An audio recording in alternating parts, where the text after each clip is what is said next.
Hai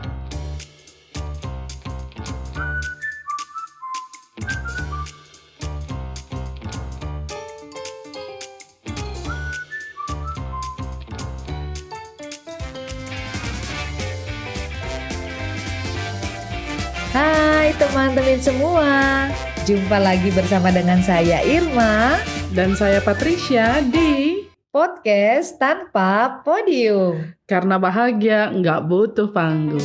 Yeay, happy birthday. Udah tua.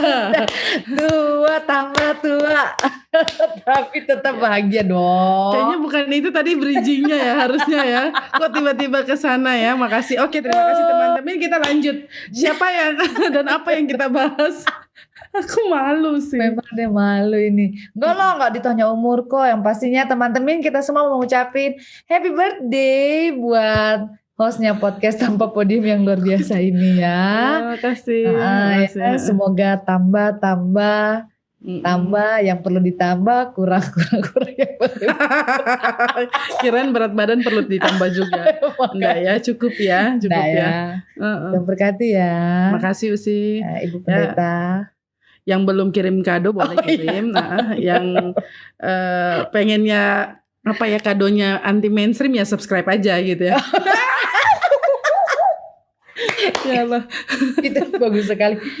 Masuk. Jangan sampai batuk. Masuk, Pe. Nah, selain bahagianya karena host kita ulang tahun, ini juga nggak kalah bahagianya juga nih ya. Ini susah mendapatkan jadwal orang-orang ini ya. Sibuk banget. Sibuk banget. Kartini masa kini banget. Masuk Pak Eko. Aduh, aku trauma nih mau ketawa. Pokoknya selebgram gitu, orang-orang yang luar biasa. Tersanjung kita ya, mereka bisa ada waktu. Iya, betul. Luar biasa. Entrepreneur.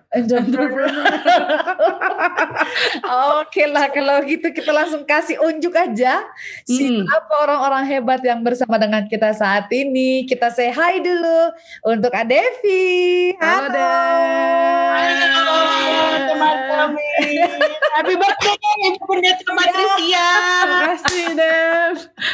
Makasih Dev. Ingat gak itu kadonya Devi dulu tuh. Nah itu dia. Oh itu ya. Itu dia 2012. Kalau Yanti aku ingat dia kasih buku Mary Riana. Itu Yanti gitu. Udah ngomong Yanti ya. Tolong berikutnya. Dia juga udah debut tuh. Hai teman-teman. Ya halo Yanti.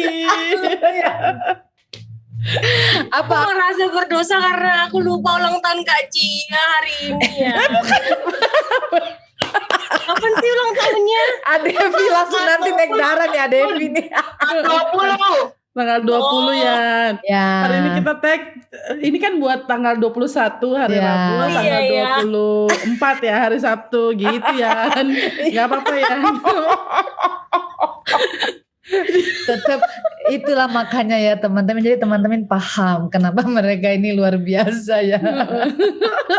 Luar biasa spontanitasnya kan. Luar biasa spontanitasnya. Sampai urusan dapur pun kebuka ya. Iya. Oke deh. Kita mau apa ya kulik-kulik ya tentang hidup mereka di zaman ini. Ya betul. Adakah perjuangan mereka seberat Kartini pada saat itu? Atau adakah hidup mereka melahirkan terang setelah menerbitkan terang gitu ya, menerbitkan setelah terang gelap-gelap ya. Setelah gelap-gelap. Apalagi hidup di zaman ini kan hidup penuh dengan berita-berita tentang kematian, betul. kerapuhan dan lain sebagainya.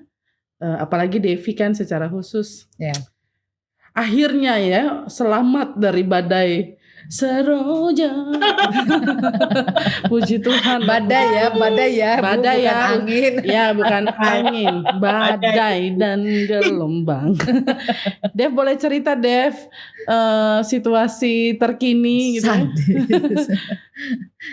Di NTT. Situasi terkini di NTT karena sekarang lagi kerja di Kupang ya.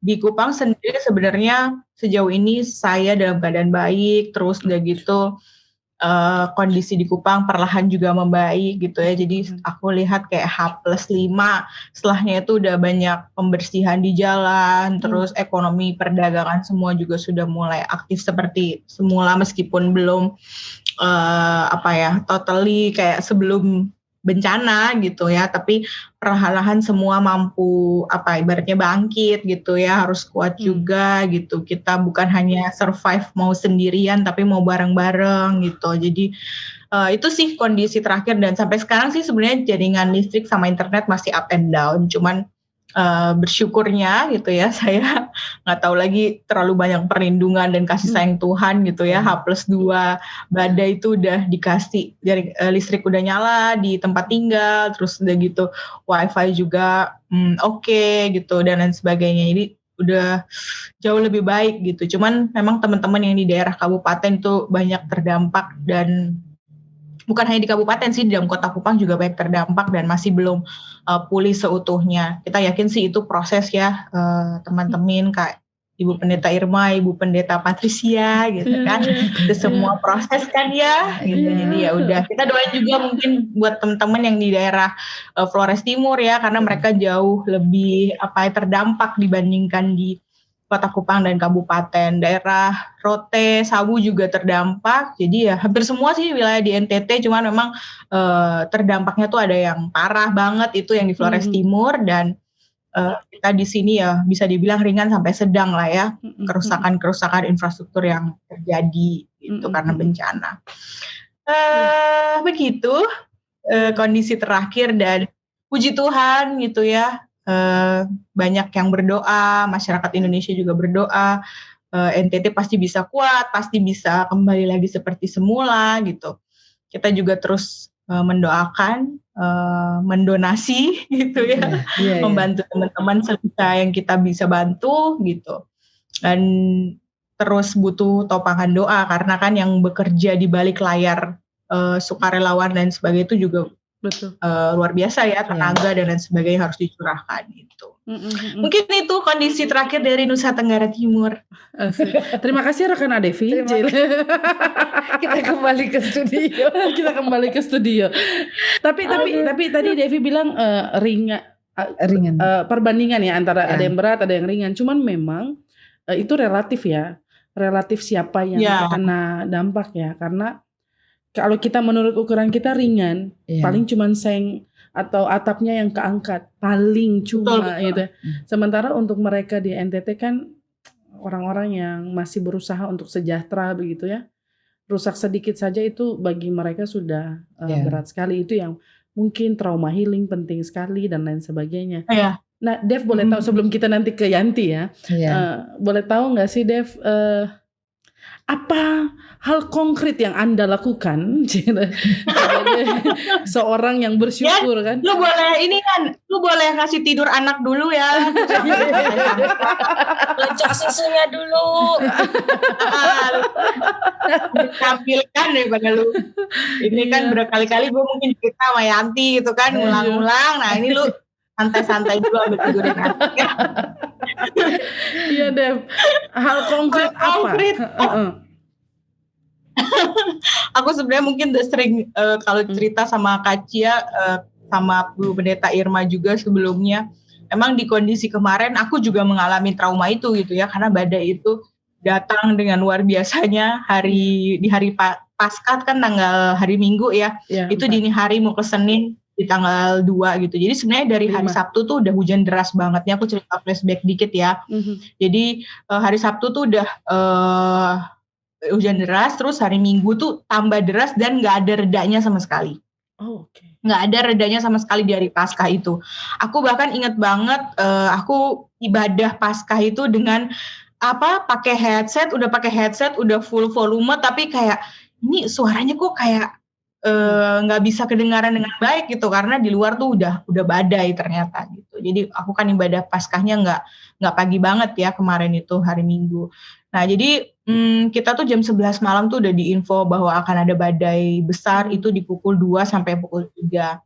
Aku inget banget itu di jaringan listrik udah mati dari jam 9 sampai jam 8 malam. Terus udah gitu badai itu mulai dari jam 11, sebenarnya udah badai itu jam 11, cuman puncaknya itu memang kayak turbo kalau nonton film Avenger gitu ya, itu kayak angin di film itu dah gitu yang hari itu ada gitu.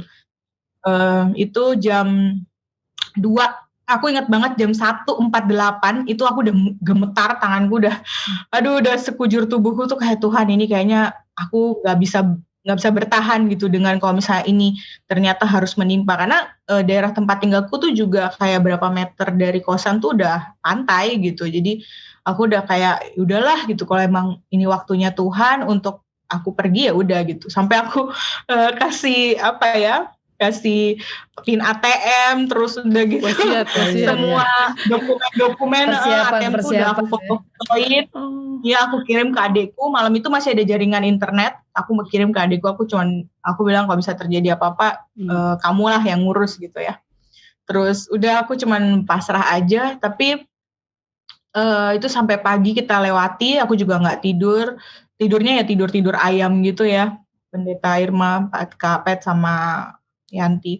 Dia udah pagi-pagi udah bangun dengan mata yang zombie, melihat sekeliling kok.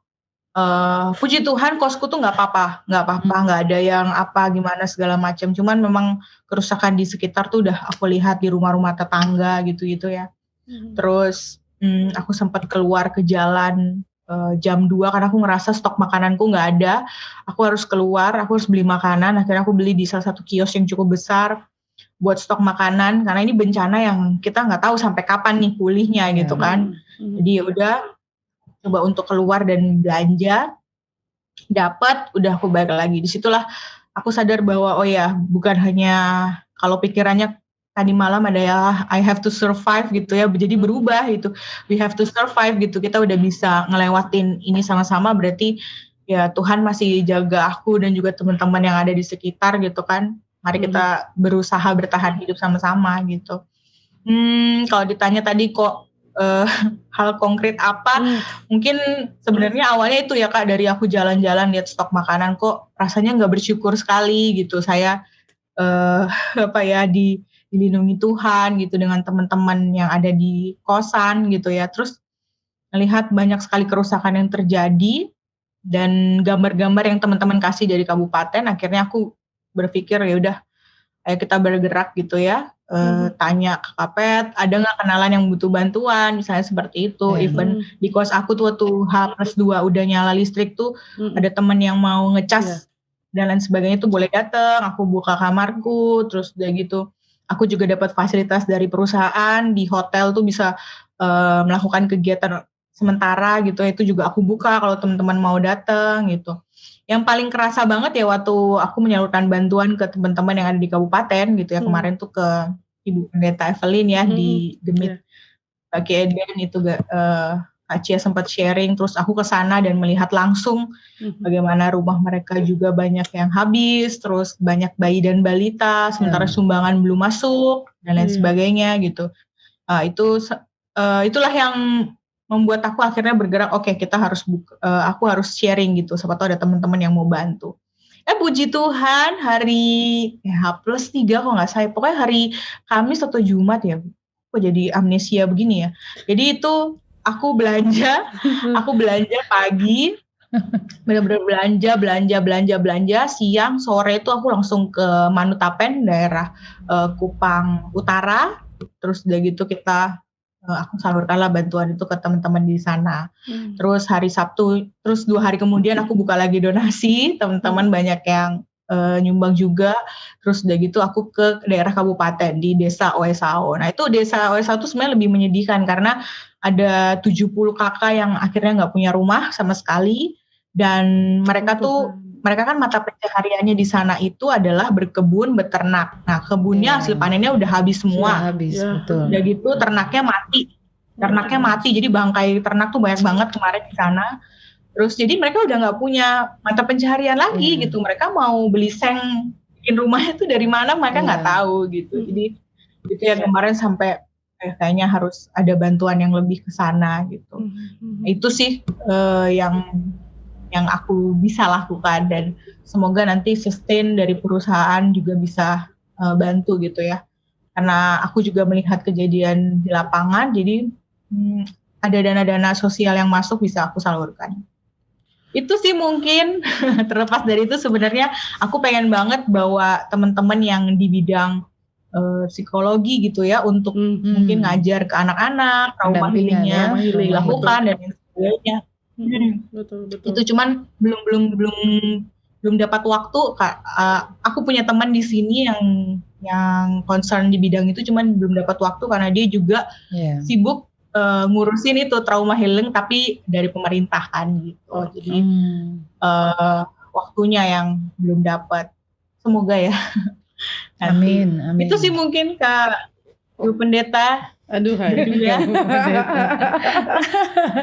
Kalau buat Devi sendiri, jadi apa satu pandangan yang mungkin tadinya A, setelah peristiwa ini jadi B begitu, yang betul-betul berubah dalam diri seorang Devi lewat ini ya, baik lewat peristiwa itu maupun lewat semua aktivitas yang sudah Devi. Ini kan sebenarnya kan kalau mau dipikirkan mungkin Devi trauma juga, tapi kan dia akhirnya dia masih mau berusaha terjun yang terluka langsung. Yang menyembuhkan. Ya itu ada nggak Dev?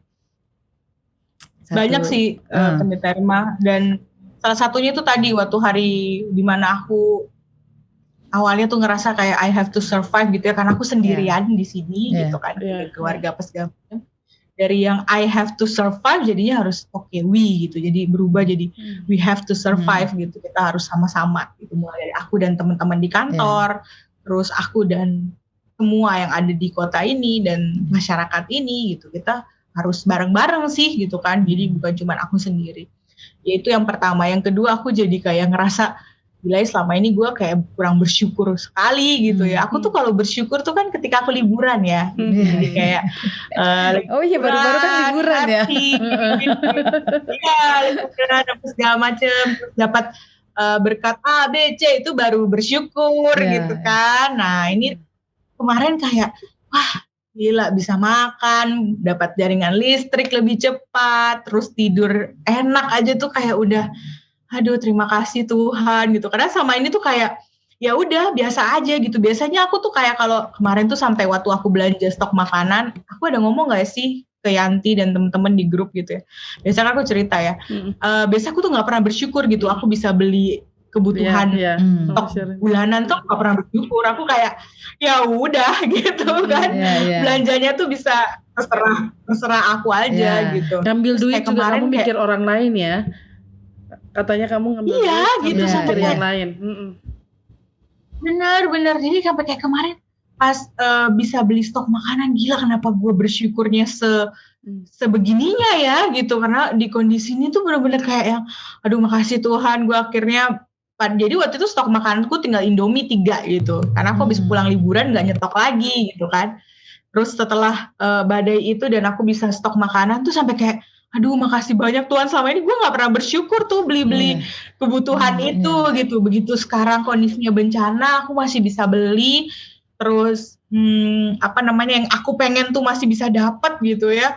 Rasanya kayak ya God gitu, kayak luar biasa sih. Itu tuh pelajaran berharga gitu ya. Maksudnya yang hari-hari tuh kita nikmati, kita keluarkan spend dari gaji kita dan lain sebagainya, itu juga perlu kita syukuri gitu. Bukan sesuatu hanya yang ketika gue dapat bonus, tunjangan, bisa liburan aja gitu. Tapi mulai dari yang sekecil belanja bulanan, belanja Indomie aja lu bisa jalan dengan nyaman dan bawa pulang Indomie itu sampai di kos untuk kamu makan tuh harusnya udah syukur gitu. Betul. Kalau biasanya bersyukur paling kalau biasanya bersyukur karena dekat dengan berkat, sekarang bersyukur karena dekat dengan sang sumber berkat gitulah ya, merasa dilindungi, dicukupkan dan lain sebagainya. Si Yanti bengong aja. Yanti juga menghadapi badai-badai yang lain dalam hidupnya gitu ya. Usi perlu tanya itu. Banyak kan ya? Karena bicara soal Kartini yang sudah kawin ini kan. Iya. Pasti pergumulannya juga seabrek-abrek. Usi boleh tanya tuh sesama yang sudah menikah kan gitu ya, sesama kita bertanya ya.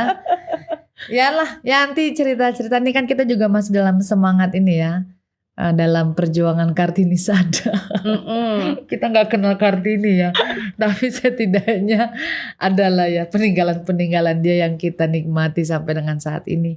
Bicara perempuan ini soalnya ya. Nah, bicara perempuan, kalau buat Yanti sendiri, bagaimana Yanti memaknai keperempuanan Yanti? Berat banget pertanyaan itu buat Yanti. Memaknai keperempuanan. Lo harus loading dulu ya. Googling dulu ya. Stres Yanti langsung. Tidak, maksudnya dalam segala aktivitas sekarang gitu ya. Kira-kira ada nggak beberapa hal yang mungkin terinspirasi dari perjuangan Kartini di dalam menjalani ini ya?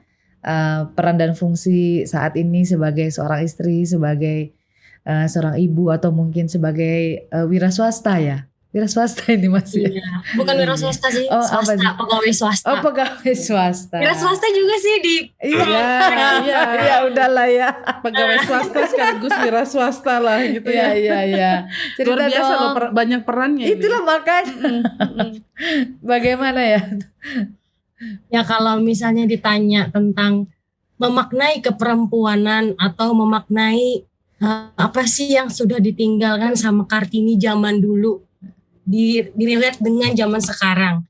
Mungkin karena di sini berhadapan dengan para hamba Tuhan, saya kembali lagi ke firman Tuhan. Jadi saya sebagai perempuan, bagaimana posisi saya juga sebagai seorang istri, di sana seorang perempuan itu tuh sudah wajib menjadi atau diciptakan Tuhan sebagai penolong. Karena dia sebagai penolong, orang yang menolong itu kan pasti lebih kuat daripada orang yang minta tolong kan. Nah, jadi saya merasa saya memaknai diri saya ini sebagai perempuan yang saya tuh harus kuat. Kuat dari mencari nafkah, kuat untuk mendidik anak, mulai dari gizi, pendidikan, wataknya, jiwanya, karakternya, bahkan pergaulannya. Kemudian saya juga sebagai perempuan dan sebagai menantu, bagaimana saya bersikap di depan mertua. Posisi saya juga sebagai anak di keluarga saya, menjadi anak dari orang tua, di mana saya juga harus kalau misalnya zaman dulu masih sekolah suka minta macam-macam. Sekarang saya sudah punya penghasilan sendiri, harus ada yang saya berikan buat orang tua. Kalau saya sebagai anak, saya tuh merasa belum bisa memberikan yang terbaik buat orang tua saya. Itu sih, jadi saya masih berusaha untuk bisa memberikan lebih untuk orang tua saya gitu, membalasnya. Kemudian sebagai seorang istri yang harus menjadi pendoa di dalam keluarganya. Kalau istrinya nggak kuat, gimana nanti suaminya, anaknya gitu kan. Minimal saya harus mendoakan apa yang dilakukan oleh suami saya, dia di pekerjaannya, minta kebijaksanaannya, hikmatnya itu. Jadi saya merasa bahwa saya memaknai keperempuanan itu, perempuan tuh sangat luar biasa. Dia tuh motornya dalam segala aspek kehidupan ini. Itu dia. Aku suka banget semangatnya ini loh. Dan saya memaknai keperempuanan itu. Gue baru kali ini denger Yanti ngomong kayak gini. Jadi gue bangga ya. Dibilangin karena aku gak tidur siang, jadi otakku di jalan. Aduh, lanjut ya. Terus kalau misalnya dalam pergaulan pun, kita juga bisa jadi, ya walaupun agak bodoh-bodoh sedikit gitu kan, kayak tadi agak ngeheng-ngeheng. Nah, dalam pertemanan pun kita juga dituntut untuk penuh kasih gitu ya. Seperti dengar ceritanya Adevi. Kadang tuh kok bisa sih Tuhan nih? Kan semua orang itu kan bisa mengalami up and down. Ini nih wilayahnya NTT dulu nih bencana, wilayahnya Jawa Timur dulu nih, nanti wilayahnya Papua kan. Kita lihat siklusnya kayak gitu kan. Dalam kehidupan kita ini kan, kita sadar kan, bencana tuh ada gilirannya gitu loh. Cuma saya tuh selalu bersyukur, kok di Kalimantan tuh aman-aman aja ya. Pangkalan Bun itu loh. Dia Tuhan gak pernah ada bencana gitu loh. Sampai aku nih gini, Tuhan kenapa sih NTT gitu loh. Udah tahu seperti yang Kak Cia bilang tadi, di sana juga perekonomiannya juga mungkin middle down ya, agak ke bawah ya gitu kan. Yeah. Mereka harus digusur sama air. Terus mereka tuh kayak apa apa, kadang nggak habis pikir. Kemudian ngelihat ceritanya Devi, dia tuh lo sendirian, baru kali itu dia tuh lebay. Lebaynya kenapa?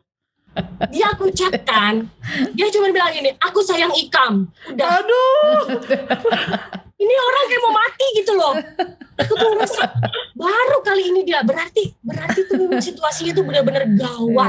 Iya. Nah itu di situ juga saya tuh melihat Devi itu udah after pasca bencana nih, dia sudah bisa langsung gerak cari bantuan apa segala macam. Ya ampun, aku tuh salut loh. Nah terus memang aku ada niat pas dia pasang status kan, oh saya harus bantu gitu. Ibaratnya gini, saya hanya keluar duit berapa sih? Saya tinggal cari duit aja kok.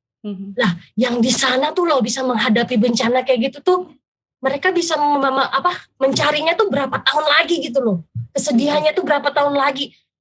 Jadi tuh saya kalau memaknai seorang Adevi, dia bagaimana dia seorang perempuan yang kuat, yang sendirian di sana, itu tuh wow, memang benar-benar the best lah perempuan-perempuan ini. Bener. Kalau disuruh laki-laki ya, jadi perempuan itu adalah manusia yang paling multitasking. Kalau disuruh laki-laki, mikir nyabang sana nyabang sini nggak bisa dia, nggak bisa. Yakin.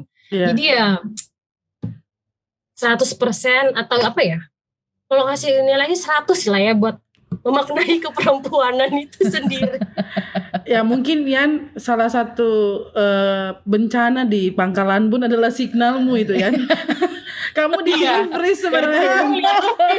Iya, padahal suaranya oke. Iya, aduh. Iya. Kamu Masih nge-freeze. Atau gini Yan, supaya kamu tetap kece. Nah, kamu leave dulu baru kamu masuk lagi supaya kamu tetap kece. Boleh enggak, Yan? Aku pindah ruangan aja. Oh, pindah ruangan. Oh, pindah ruangan. Oh iya, tadi dari pantai ya. Sekarang dia mau pindah ke daratan. Pindah ke ini dulu ke hotel. Oh, sadis. Videonya kamu kasih videonya kamu kasih mati, nyalain lagi aja. Betul ya. Karena dia tadi bilang bencana di NTT, di Papua, Jawa Timur. Nah, di Pangkalan pun nggak ada, ya ada buktinya nih signal ini. Soalnya sinyalnya nggak bisa ngikutin semangatnya nih, luar biasa ya ini. Kacau nih sinyal nih. Wah cakep. Karena di ruangan depan, nah wifi-nya tuh di belakang, jadi biasalah. Ya biasalah. tapi keren ya Yanti ya untuk seorang Yanti memaknai keperempuanan itu. Jadi hentikanlah perayaan-perayaan Kartini yang hanya sebatas kebaya-kebayaan itu. Iya, tidak ada esensinya. Betul. Iya, karena Kartini nggak ada esensi. Karena memang Kartini sendiri menantang itu gitu. Kemudian akibat rezim Orde Baru dan lain sebagainya, mohon maaf ya, itu kemudian menjadi budaya bangsa ini. Padahal Kartini nggak hanya sebatas kebaya, justru dia mau keluar dari situ, dia mau belajar, ya kemudian dibatasi dengan konstruksi sosial yang ada. Nah tadi yang Yanti sampaikan itu kan, wah makna perempuan yang komprehensif ya, yang luas banget, yang menyeluruh lah dalam perjalanan kehidupan kita, yang banyak peran. Kita harus akui itu gitu. Bukan mau bilang perempuan di atas laki-laki, cuman ya marilah setara lah. Benar. Gila sih, baru tahu. Dan mungkin kalau boleh nambahin, kita sebenarnya tuh perempuan itu kan posisinya bukan untuk menggantikan laki-laki gitu ya. Betul. Jadi kita tuh sering kan kalau misalnya perempuan dengan emansipasinya, terus dengan kekuatannya dan skill yang dia punya gitu, itu semua bukan untuk menggantikan peran laki-laki gitu, tapi kita mau sama-sama kolaborasi mengharapkan kesetaraan itu gitu kan. Turut andil, ambil bagian, turut andil gitu. Diakui yang mungkin gitu ya. PR juga kali ya. Betul. Dan menariknya penjelasan Yanti tadi Usi, Dev, bahwa dia nggak hanya melihat dia paling perempuan pada saat apa.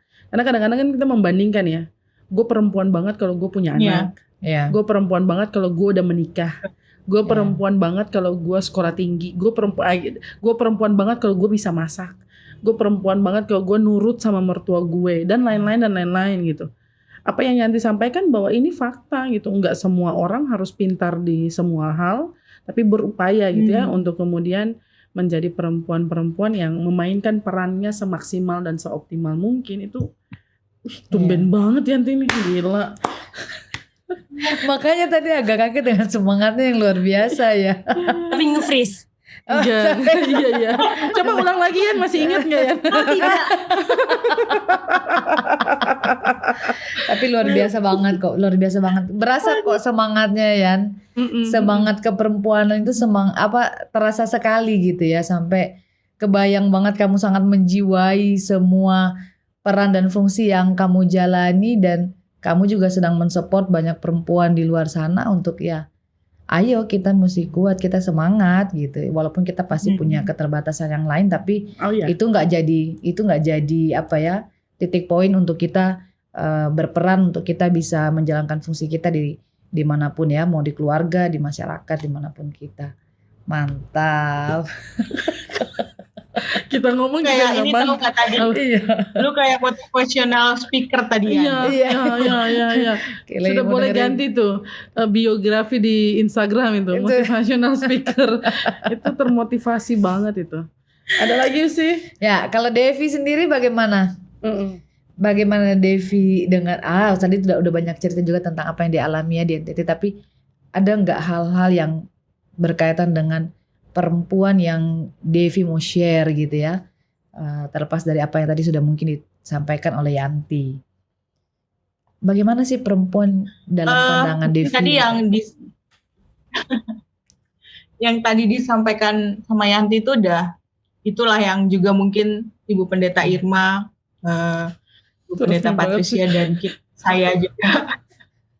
Boleh panggil Kak aja gak sih? Iyalah deh. Iya, ini lagi bicara perempuan, ini panggil ibu lagi.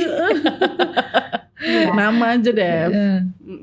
Kan, terus nggak kurang ajar gitu ya panggil nama. Enggak. Aja. Ini podcast kita kok kalau katanya. Iya benar-benar. Tadi yang disampaikan Yanti aku rasa udah sama lah, kita juga mungkin merasakan si multitasking tadi gitu, kayak bisa gitu ya. Kadang-kadang kita tuh sering banget kayak merasa gue nggak bisa gitu, kita nggak bisa nih gitu. Tapi ternyata pas dijalanin, kok bisa gitu ya. Ternyata kita tuh hebat gitu ya. Tuh pasti setelah menjalani itu baru merasa bahwa gila, keren banget diri kita ini bisa gitu kan. Tapi mungkin aku mau notice sedikit tentang perempuan gitu ya, yang sering jadi isu gitu ya tentang kesetaraannya gitu ya. Aku tuh sering banget melihat teman-teman perempuan tuh saling mendukung gitu ya dengan sesama perempuan gitu. Tapi juga tidak banyak juga selain saling dukung adalah saling cela gitu. Jadi aku juga merasakan hal itu gitu ya. Entah aku yang mencela gitu ya, atau teman-teman di sekelilingku dan orang-orang di circleku juga saling mencela gitu ya sama perempuan gitu.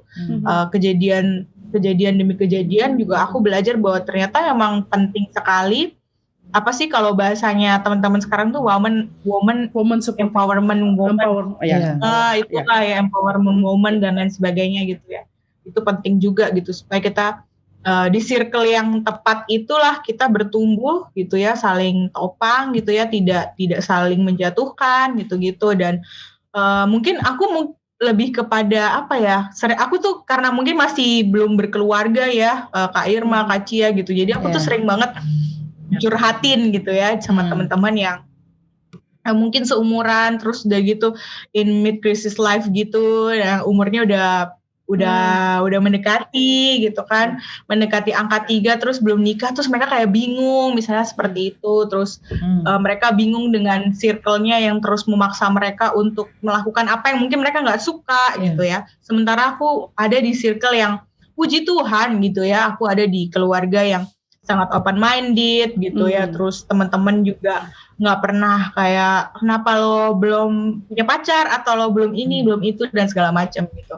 Terlepas jadi segala situasi yang ada tuh sebenarnya pengen saling memotivasi aja gitu. Menurut aku penting karena banyak masalah yang ada di sekeliling kita itu datangnya juga dari circle kita sendiri gitu, circle wanita itu sendiri gitu ya. Jadi kayak membatasi, ini sih poinnya, membatasi apa yang sebenarnya jadi mimpi kita gitu ya, tidak melanjutkan mimpi kita hanya karena kita tuh perempuan gitu. Misalnya nih gue tuh pengen banget jadi menteri misalnya gitu, pengen banget jadi menteri gitu. Tapi kalau melihat sosok menteri gitu ya, yang seperti Bu Sri Mulyani atau Ibu Susi Pujastuti gitu ya, kayaknya jauh deh dari kata-kata kita harus akhirnya bisa mencapai menteri itu gitu. Kayak mimpinya tuh jadi kayak, tapi kan di Indonesia dominasi untuk jadi pemimpin perempuan tuh kecil gitu kan misalnya. Atau kalau misalnya nanti aku sekolah lagi dan lain sebagainya, tambah susah nih aku cari jodoh misalnya gitu. Terus kalau misalnya nanti aku di situasi di mana aku udah dapet pasangan gitu ya, tapi ternyata aku harus mengurus anak dan lain-lainnya, kayak mimpi tuh akan dikubur gitu loh seketika gitu. Banyak perempuan tuh kayak sulit sekali untuk untuk berkarya, untuk terus bermimpi tuh kayak susah gitu, kayak masih zaman Kartini gitu loh. Jadi kita tuh kayak gue sering melihat bahwa hanya di depan aja nih modern gitu, hanya di sebatas instastory aja gitu. Temen-temenku tuh kayak hanya di sebatas instastory aja modern gitu. Pada saat ngobrol apa segala macam kok pikirannya masih kayak zaman Kartini dulu gitu ya.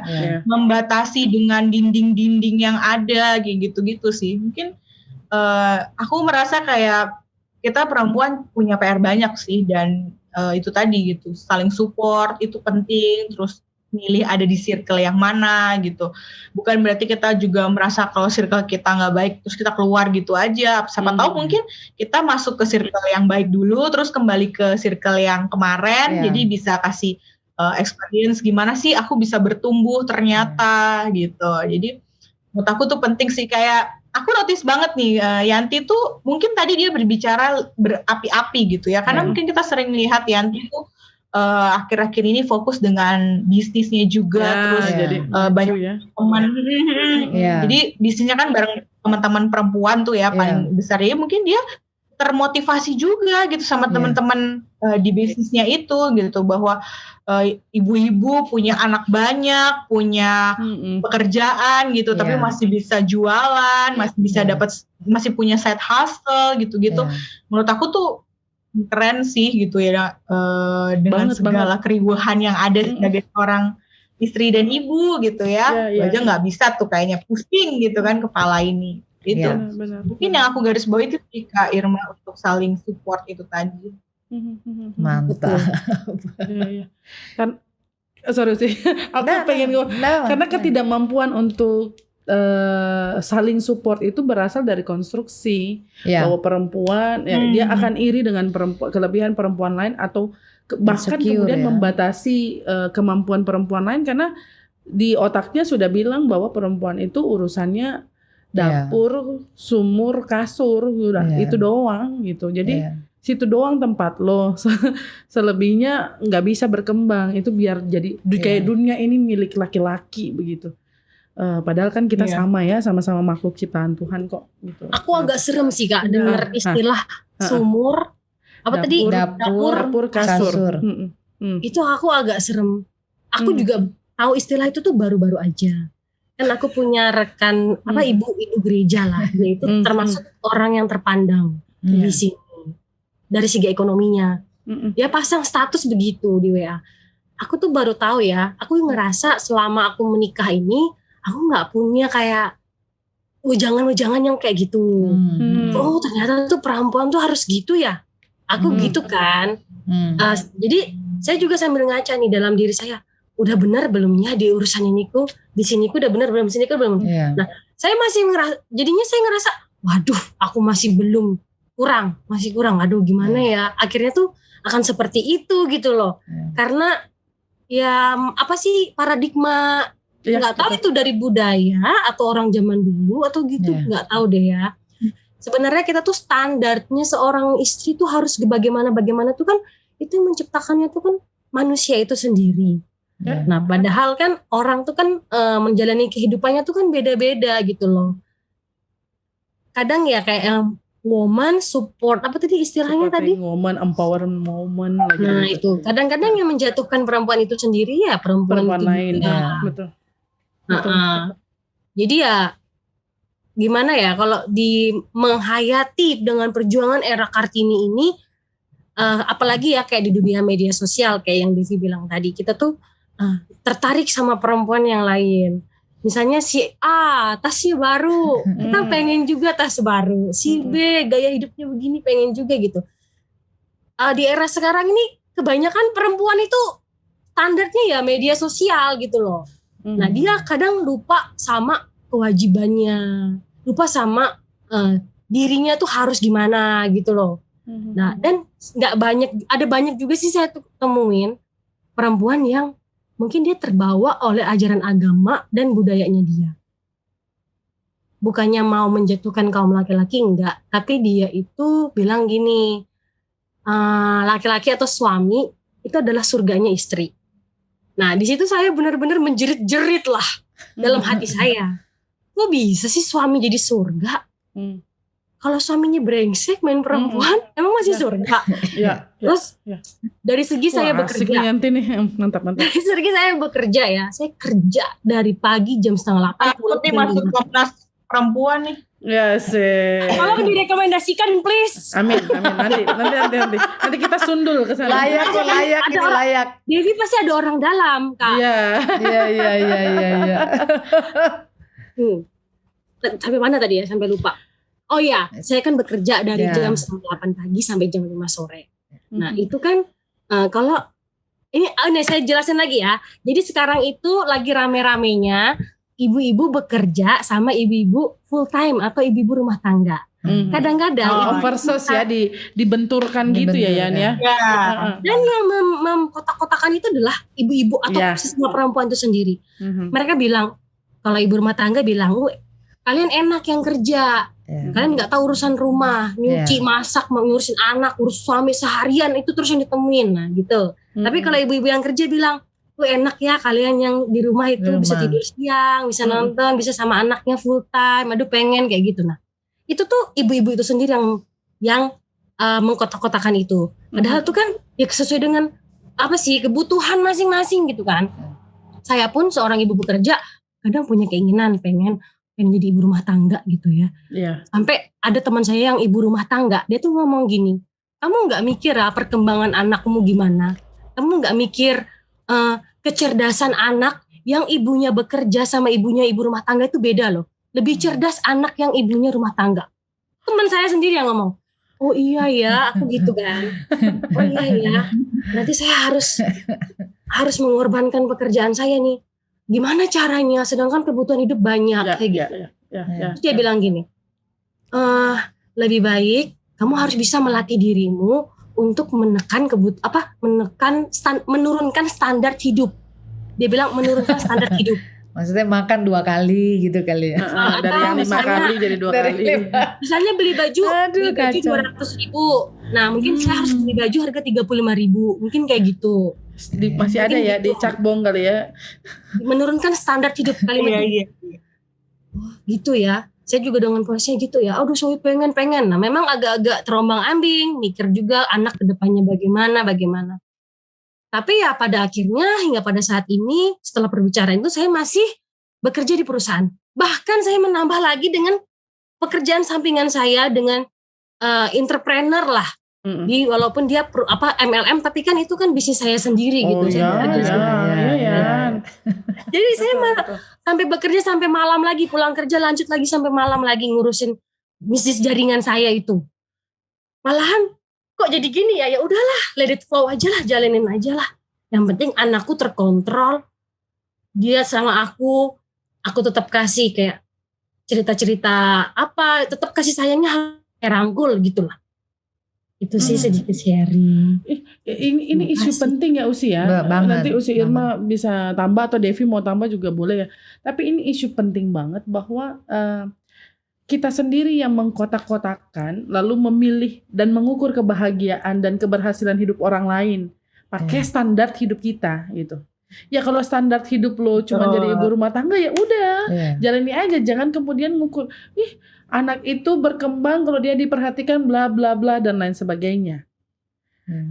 Dan akhirnya kemudian sebenarnya itu menutupi dalam tanda petik iri-iri hati dan dengki ketika lihat orang yang bekerja kemudian bisa jalan-jalan bawa anaknya liburan kemana-mana gitu, lalu kemudian bisa mengatur keuangan, membantu membackup suami. Masing-masing punya porsi bahagianya lah ya. Lalu standar kehidupan, rencana-rencana hidup masing-masing tuh harusnya. Jangan kemudian kita mengukur orang lain, ukuran sepatu aja bisa beda-beda karena kakinya beda kan begitu ya. Kita pakai nggak bisa kita samakan cara hidup orang lain, jalan hidup, pilihan hidup orang lain dengan pilihan hidup kita.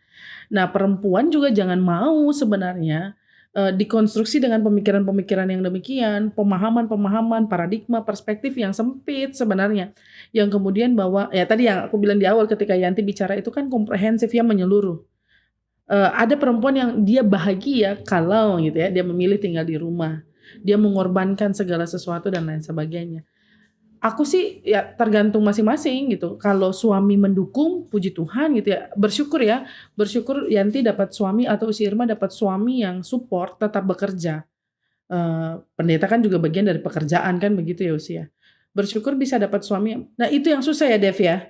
Dapat laki-laki yang bisa mengusung kesetaraan gender itu yang sulit belakangan ini. Yang tadi.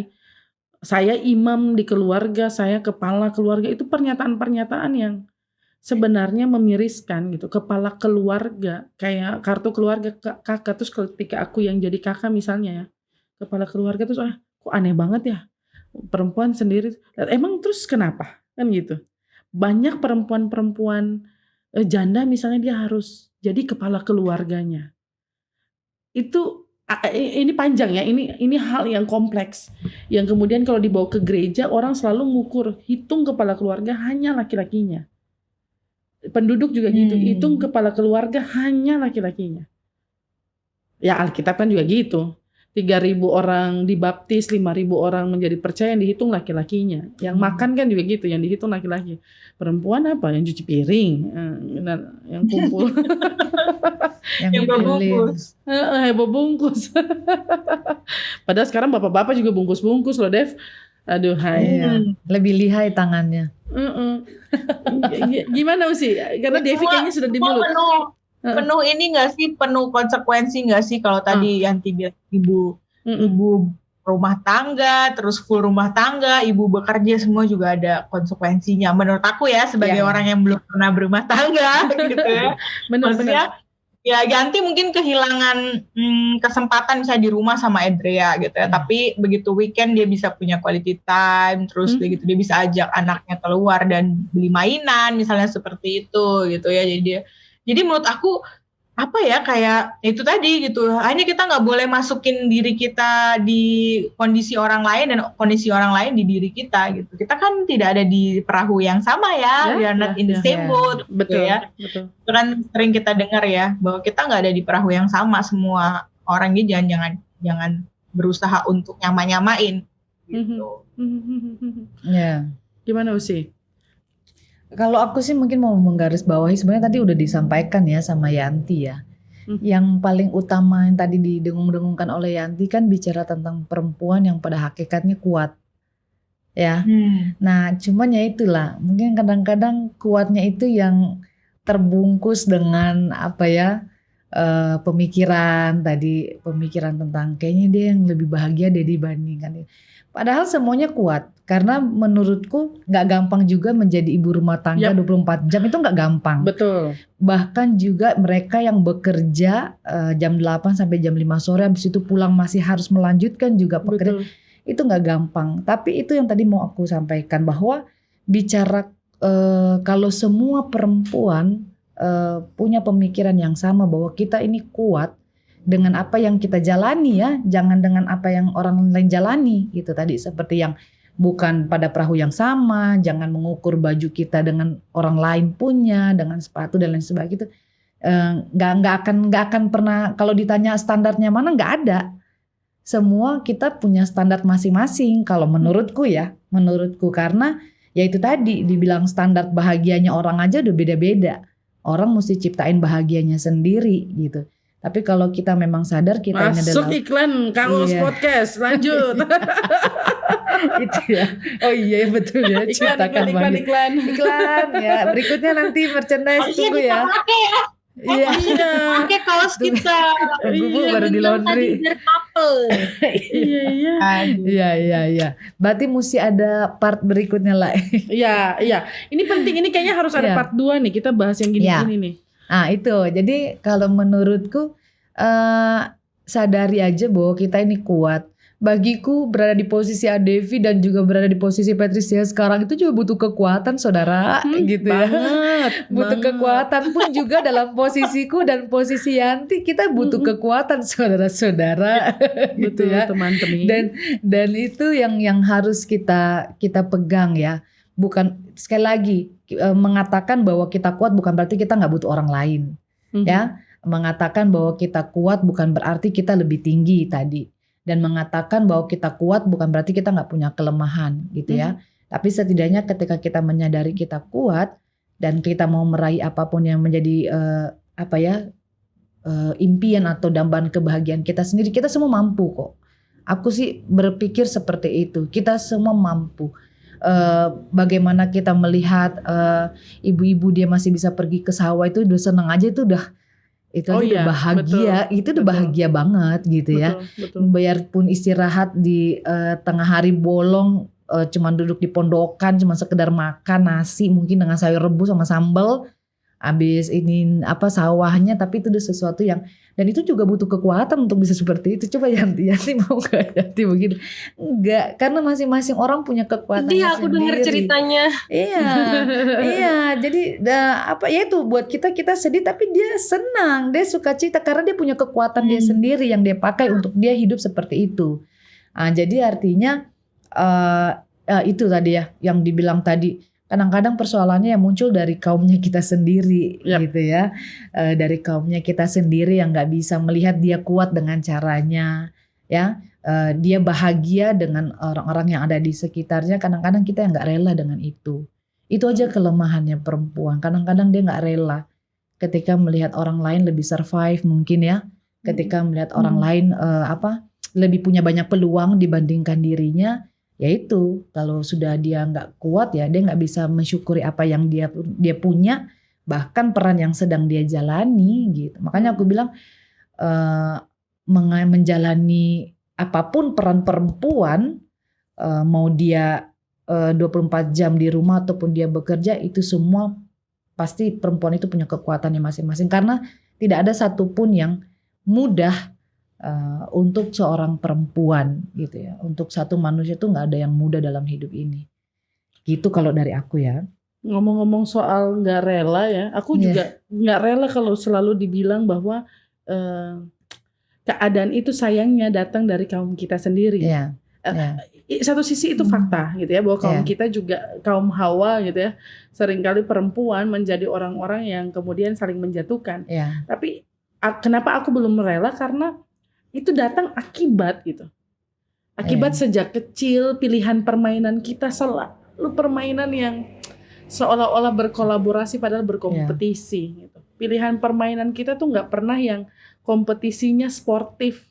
Kalau laki-laki tembak-tembakan jelas ada kala ada menang, kita main baju-baju gitu ya, main siapa jadi mama, siapa jadi papa, masak-masakan, lalu kemudian ya memang abis main ditinggal begitu ya karena kita harus tidur siang. Tapi nggak pernah punya kesempatan untuk bilang bahwa gue nggak suka sama lu nggak pantas. Kita selalu cantik kok, cantik, padahal nggak apa-apa, enggak itu nggak cocok kayaknya gitu. Kita nggak punya kemampuan untuk bersuara pada hal yang seharusnya ya kalau memang enggak bilang enggak setuju bilang enggak setuju. Kita terkondisikan sebenarnya sejak kecil. Pilihan warna, perempuan pink, laki-laki biru, what the jengkel banget aku. Pilihan soal perempuan, bahkan urusan tinggi badan. Ini kan kadang-kadang laki-laki harus lebih tinggi dari perempuannya. Yang kemudian akhirnya perempuan mengalah untuk nggak pakai high heels. Aku senang banget sama perempuan-perempuan sekarang yang meskipun dia tinggi lalu pasangannya pendek. Contoh nggak jauh lah Judika sama siapa istrinya tuh Duma. Dia Gimana, cuek. gimana? Ya udah, memang ukuran suamiku segitu ya segitu. Kenapa sih? Itu kan konstruksi sosial bahwa laki-laki harus lebih tinggi dari perempuannya. Lalu apa kabar kita yang tinggi mau cari laki-laki model bagaimana lagi, kan begitu. Ada banyak hal. Akhirnya perempuan-perempuan yang tinggi cenderung bongkok loh. Karena apa? Malu dengan postur tubuhnya yang terlalu tinggi. Padahal di luar negeri dia jadi model. Kan gitu. Ya gitu-gitu. Sebenarnya itu kan bukan karena ya betul akhirnya kita ikut ya. Cuman aku dari tadi mikir, kasihan ya perempuan-perempuan yang tidak teredukasi seperti kita gitu ya. Atau mungkin tidak dikelilingi oleh teman-teman seperti kita. Makanya mungkin pertanyaanku terakhir, mungkin Usi mau tanya-tanya lagi, silakan. Aku mau tanya sama Devi sama Yanti gitu. Kalau kalian jadi Kartini sekarang, keresahan paling utama yang kalian mau berantas apa? Kan Kartini dari gelap, habislah gelap terbitlah terang. Kan begitu. Kegelapan paling kelam apa yang kalian mau musnahkan? Pilih salah satu aja. Maksudnya kalau kan ada banyak pasti keresahan kalian. Tapi kalau kalian jadi Kartini kalau Kartini kan memperjuangkan pendidikan ya. Makanya dia sedih banget kalau film Kartini yang Dian Sastro main itu kan, dia sedih banget ketika akhirnya dipingit dan endingnya memang ya dia tulis surat dia nggak bisa melanjutkan pendidikan gitu ya, karena ada berbagai macam tekanan di keluarganya juga gitu. Nah itu dalam dunia pendidikan. Kalau Devi dan Yanti apa gitu? Apa yang sedang kalian mau usaha untuk gue bisa ambil bagian ini dan gue mau menerangi di bagian itu? Boleh nggak deh? Apa aku duluan apa Yanti nih? Mana? Oh Devi, oke. Aku mungkin lebih ke apa ya, mentalnya perempuan kali Kak ya, supaya lo harus teruji sih, karena di dunia yang sedang hingar-bingar ini gitu ya, self love itu jadi sebuah PR besar gitu ya, karena suka ngelihat A, B, C gitu tanpa menyadari bahwa ternyata dia ini sungguh sangat berharga dengan apa yang dia punya gitu ya. Perempuan dengan apa yang melekat pada dirinya itu sebenarnya sudah sebaik itu Tuhan ciptakan gitu. Jadi ngelihat sosok A, B, C yang dalam sekejap bisa jadi putih langsing, terus akhirnya merubah diri. Yang paling aku takutkan itu ketika perempuan sudah mulai tidak jadi dirinya sendiri. Mulai dari pikirannya, hatinya sudah nggak melekat pada dirinya sendiri, dia nggak tahu apa yang dia mau gitu ya. Jadi berusaha untuk menjadi orang yang orang inginkan, itu menurut aku krisis ya.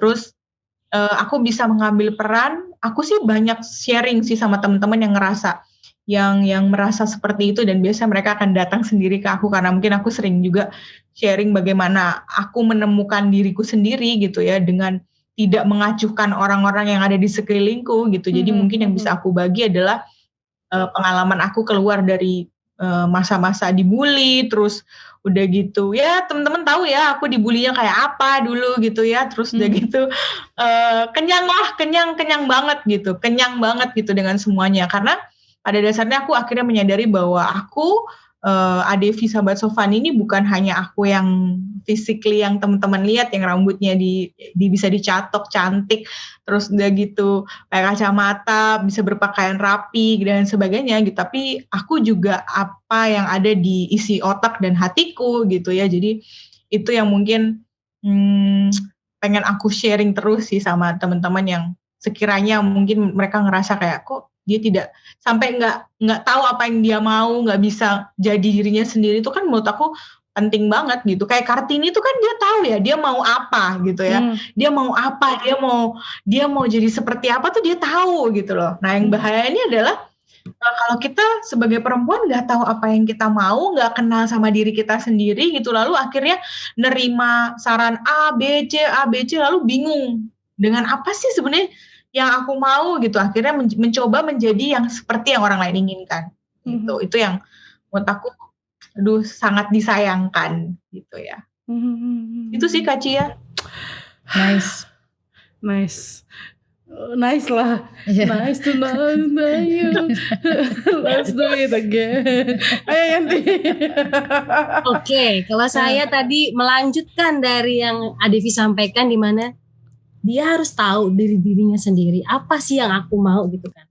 Nah, memang dia harus dimulai dari dirinya sendiri. Nah, apa sih yang saya inginkan, perubahan apa sih dari seorang saya sebagai Kartini masa kini, Perubahan apa sih?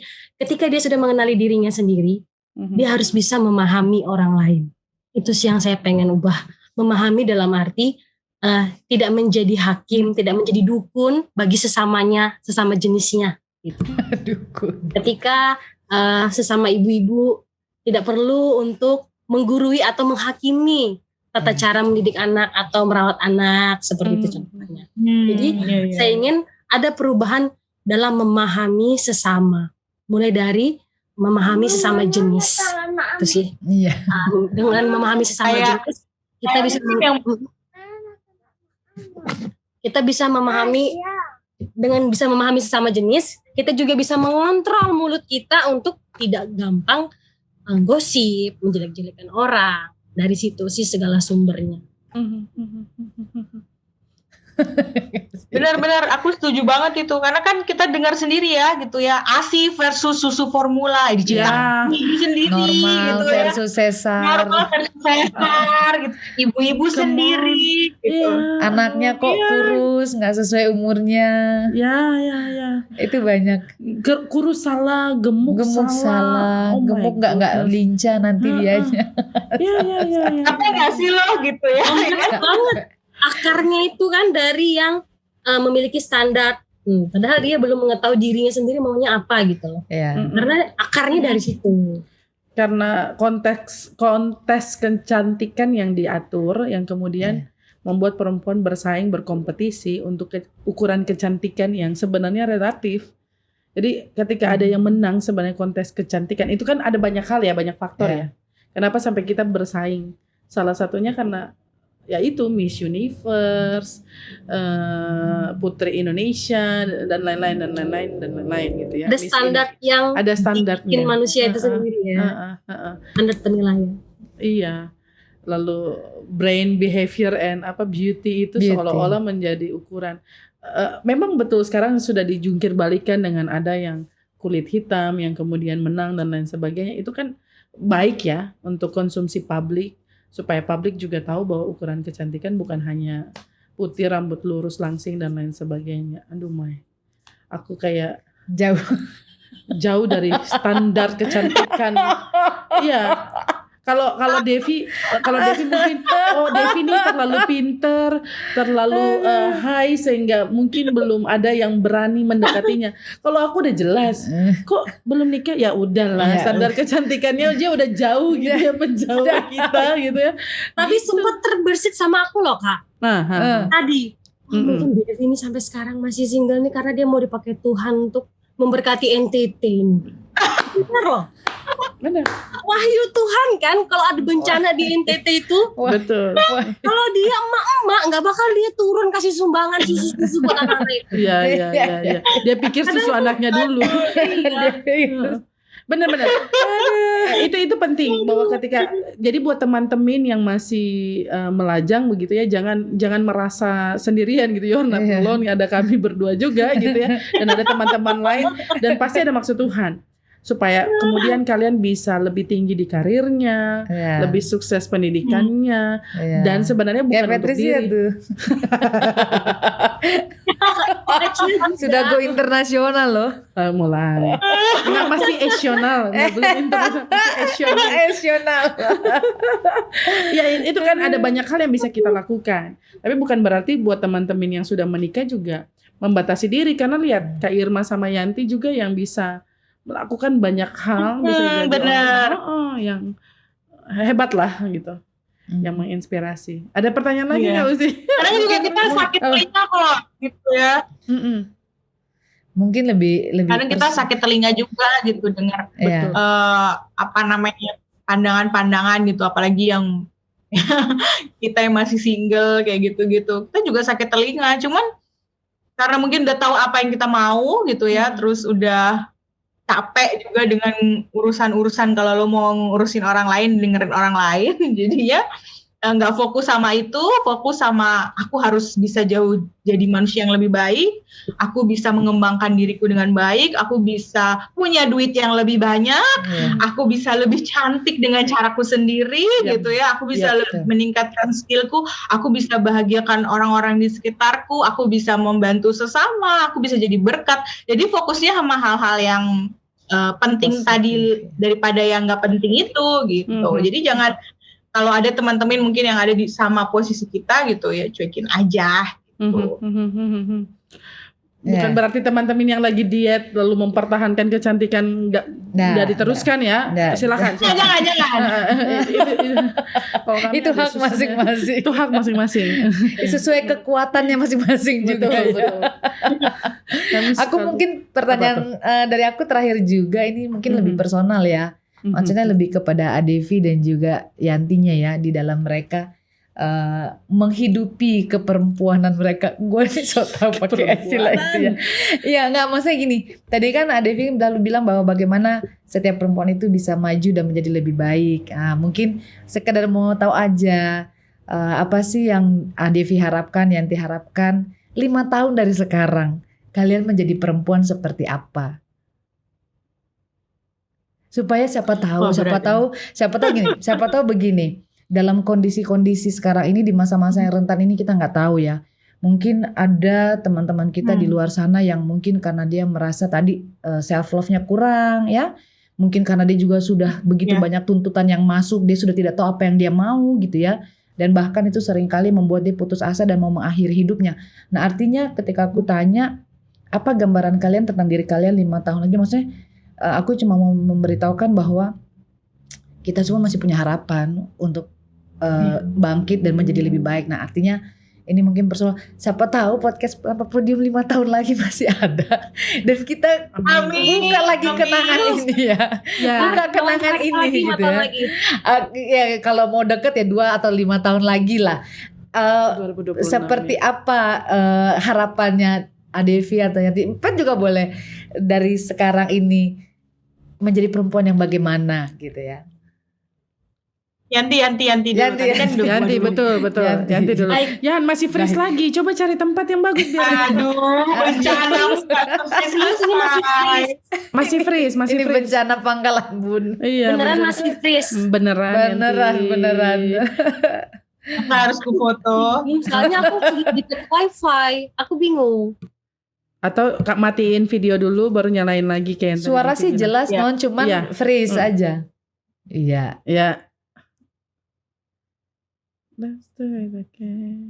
Itu kayaknya keberatan gitu. Backgroundnya keberatan ya? Nah kan freeze lagi. Atau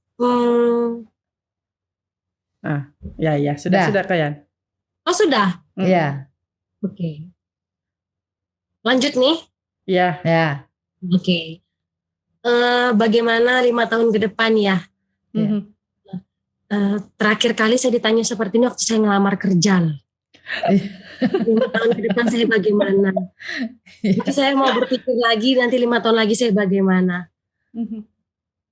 Tapi kalau harapan saya 5 tahun lagi, keinginan saya pengen bisa semakin banyak membantu orang. Apa sih namanya, kayak lebih banyak peduli sama orang gitu lah. Jangan mementingkan diri sendiri terus. Itu aja sih keinginan saya tuh, lebih banyak bisa memberkati orang lain 5 tahun yang akan datang. Amin. Boleh sekali. Kalau Devi? Aku ya? Iya. Aduh, banyak. Gak apa-apa Dev. Gak apa-apa. Share. Tapi karena mungkin sekarang belum punya pasangan gitu ya.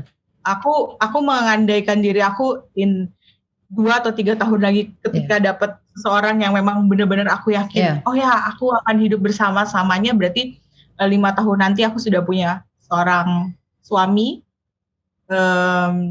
dengan mungkin 1 anak. Amin.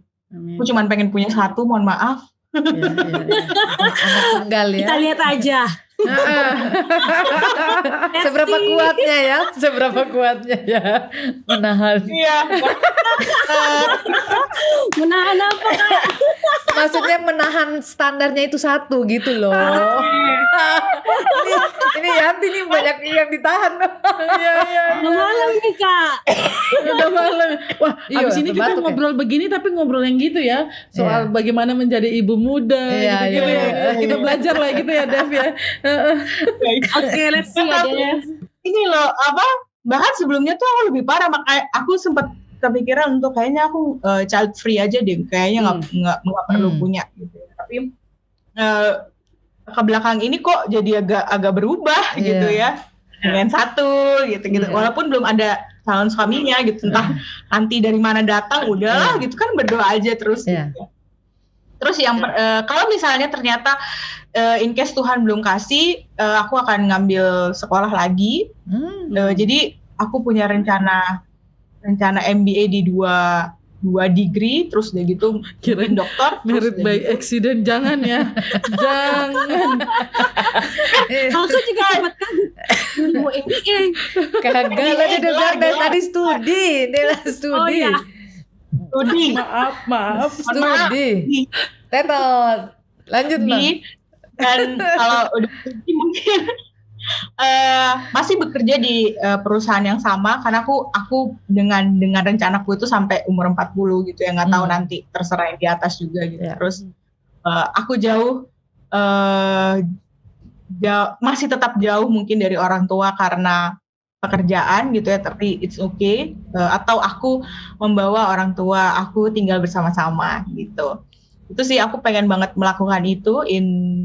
Kalau tadi kayak Irma sempat sebut 5 tahun, dan yang paling penting adalah aku tuh sebenarnya punya aku tuh Scorpio yang suka dendaman gitu ya anaknya gitu ya. Jadi aku pengen jadi perempuan yang, lu kenapa bisa nggak sih lu jadi perempuan tuh yang kalau ada terjadi sesuatu lu jangan inget-inget gitu loh, jangan dendaman gitu, karena tuh nggak baik juga gitu. Karena aku lagi belajar. Aku perlu proses itu, dan aku berharap 5 tahun nanti aku jadi perempuan yang tanpa unsur dendam itu, terus udah gitu jadi perempuan yang lebih mature gitu-gitu sih.